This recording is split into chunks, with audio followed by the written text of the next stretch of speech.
अष्टधा प्रकृति में मन है और परा भगवान का अंश स्वरूप जीवात्मा है। जीव शब्द देहाशक्ति के कारण उसको कहा गया। जो आत्मा है वही ब्रह्म है, जो ब्रह्म है वही आत्मा है, जो आत्मा है वही श्री कृष्ण है, जो श्री कृष्ण है वही आत्मा है। अपने स्वरूप का विस्मरण करके देह और इंद्रियों में राग करने के कारण उस शुद्ध निर्विकार परम रस स्वरूप जीव कह दिया गया, अपमान कर दिया गया उसका। जैसे कोई रिक्शा चालक है तो हम कहते हैं रिक्शा, वो खड़ा हो जाता है, वो रिक्शा नहीं है, पर वो रिक्शा चालक इतना तदात्म है कि रिक्शा शब्द से खड़ा हो जाएगा। जी बोलिए। वही टैक्सी स्वीकार कर लिया, आगे चल के पेश आया, ए टैक्सी, तो वो टैक्सी नहीं है, टैक्सी नाम उस जड़ का है, लेकिन वो चैतन्य बोलता है जी बोलिए साहब, बस। ऐसे इस जड़ को चैतन्य ने तदात्म भाव से स्वीकार कर लिया है, उसे जीवात्मा कहा गया। वस्तुतः वो ब्रह्म है, वो भगवत स्वरूप है। अब मन ये अष्टधा प्रकृति के अंतर्गत है। पंच महाभूत मन, बुद्धि, अहंकार, सारा का सारा इसी अष्टधा प्रकृति का खेल है। जो मन है न इसे जड़ कह सकते हो, न इसे चैतन्य कह सकते हो। ये जड़ और चैतन्य दोनों से मिश्रित है। हमारा तदात्म अंतःकरण में हो गया है। अंतःकरण में एक धर्म है अहम, मन, बुद्धि, चित्त, अहंकार। चिंतन वृत्ति होने के कारण चित्त कहा गया, निश्चयात्मक भाव होने के कारण बुद्धि कहा गया, संकल्प विकल्प होने के कारण मन कहा गया, और कर्ता भोक्ता स्वीकृति के कारण अहम कहा गया। जो अहम धर्म है उसी धर्म में शुद्ध ब्रह्म तदात्म करके अपने को भूल गया। अब जो जो शरीर धारण करता है, जो जो सामने भोग आता है, उसका वो कर्ता और भोक्ता बनकर दुर्गति को प्राप्त हो रहा है। ये मन भगवत स्वरूप है। इंद्रियाणाम मनुष्यास्मि, ये श्री कृष्ण ही है। पर जब तक इसमें विषय स्फुरणा होती है तब तक ये नरकगामी बनाता रहेगा। दुर्वासना मम सदा परिकर्षयन्ति। इस मन को श्री कृष्ण चरणारविंद में लगा दिया जाए तो आत्मा और मन इसका भेद खत्म हो जाएगा। अब सर्वम खलमिदम ब्रह्म, उसकी इंद्रियां भी ब्रह्ममय हो गई, उसका देह भी ब्रह्ममय हो गया, उसका मन भी ब्रह्ममय हो गया, क्योंकि सब ब्रह्म ही था, ब्रह्म ही है, ब्रह्म ही रहेगा।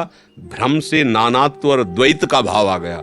उसी भ्रम को हटाने के लिए दो पद्धतियां स्वीकार की गई, अन्वय और व्यतिरेक। व्यतिरेक नहीं, अन्वय है। पहले नहीं नहीं नहीं, फिर जो बचा है जब उसमें डूबे तो सब वही है, दूसरा किंचन मात्र नहीं है। पर यहां तक पहुंचने के लिए पहले मन के ऊपर हर समय शासन रखना है। बुद्धि में जो विवेक पैदा होता है संत महात्माओं के संग से, वही मन पर बुद्धि नहीं शासन कर सकती। बुद्धि में जो विवेक होता है, और वो विवेक कहीं बाजार में नहीं मिलता, केवल संतों के पास मिलता है। बिन सत्संग विवेक न हुई, और जहां विवेक हुआ तो वो मन पर फिर शासन करता है। और मन जब मर गया, निर्विषय हो गया, तो कृष्ण में है। इंद्रियाणाम मनुष्यास्मि, फिर सब भेद खत्म हो जाते हैं। इसलिए खूब नाम जप करो, गंदे आचरण छोड़ो, गंदा भोजन छोड़ो, गंदा संग छोड़ो, निरंतर भगवत चिंतन परायण रहो। एक भृंगी नाम का कीड़ा दूसरी जात के कीड़े को लाकर अपने घरौंदे में रखकर डंक मारती हुई भयवश अपना चिंतन कराता है, बिना शरीर छोड़े वो भृंगी बन जाता है। तो आप तो प्रभु के स्वरूप हो ही, आप अपने स्वरूप का विस्मरण करके देह और प्रकृति का चिंतन करने के कारण इस हर्ष, शोक, दुख, जन्म, मृत्यु ऐसे द्वंद्वों में पिस रहे हो। चिंतन परायण हो जाओ तो वासुदेव ही था, वासुदेव ही है, वासुदेव ही रहेगा। आप दुर्लभ गति को प्राप्त हो जाएंगे। सा महात्मा सुदुर्लभा वासुदेवा सर्वम इति, केवल वासुदेव ही है। समझ पा रहे हो हमारी बात? नाम जप करोगे, बुद्धि पवित्र होगी, तब संतों की भाषा समझ में आती है। अध्यात्म है ये प्राकृतिक बुद्धि से समझ में नहीं आती।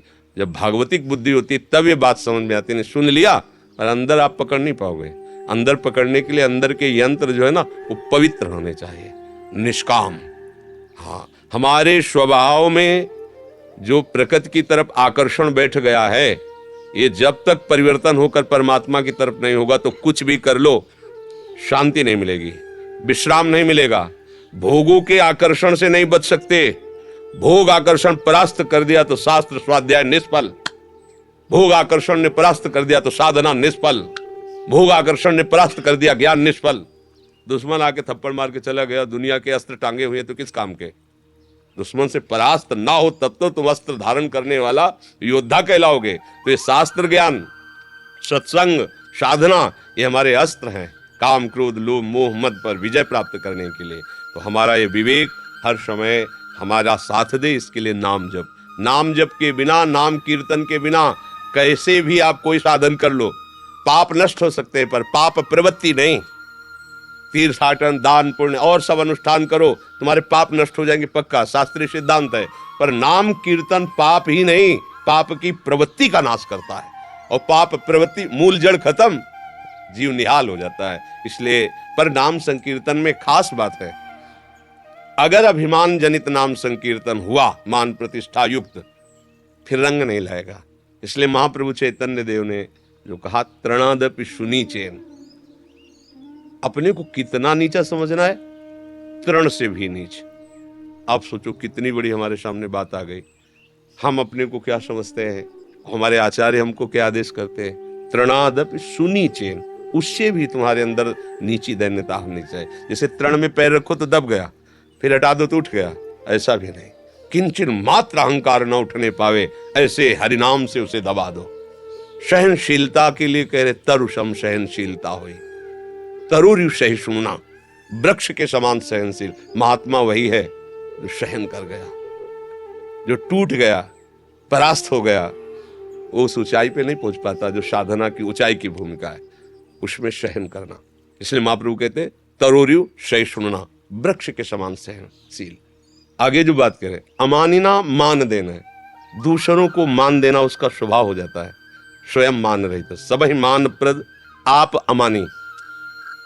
अगर हमें मान प्रिय लगता है तो अभी हमें परमार्थ का ज्ञान नहीं है। निर्मान, अमोहा, जित संग दोषा, पहला शब्द है निर्मान, मान रहित होना। क्योंकि मान प्राकृतिक क्रिया है और ये देह संबंधी है, और देह में हूं नहीं, इसलिए मान प्रिय लगना नहीं चाहिए। तो अपमान अपने आप आपको अप्रिय नहीं लगेगा। तो महाप्रभु कह रहे, नाम संकीर्तन कब आपके ऊपर रंग लाएगा, जब अमानिना मान देना, फिर कीर्तन या सदा हरि, हरि का सदैव कीर्तन करो, जय होगी, कहीं कोई परास्त नहीं कर सकता। सारे शुभ अशुभ आपके नष्ट हो जाएंगे। जयति जयति जग उच्चरे, पूरा संसार नमन करेगा उसको। जिसके शुभ अशुभ नष्ट हो गए वो जहां खड़ा हो जाएगा, मम भक्ति युक्तो भुवनम पुनात्, सारे भुवन को पावन करने की सामर्थ भगवत प्रेमी महात्मा में होती है। खूब नाम जप करो।